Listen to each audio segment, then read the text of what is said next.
Welcome back to our channel. In this tutorial, we will guide you on how to only view videos in your saved items on Facebook using your PC. By following these simple steps, you can easily access and organize the saved videos for future enjoyment. Let's get started. Step 1. Open Facebook. Launch the Facebook application or visit the Facebook website on your PC. Step 2.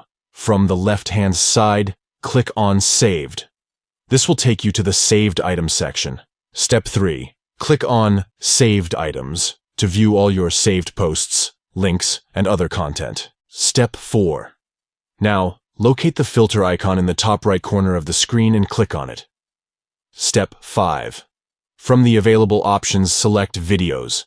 This will filter the saved items and display only the videos you have saved. By following these steps, you can easily view only the videos in your saved items on Facebook.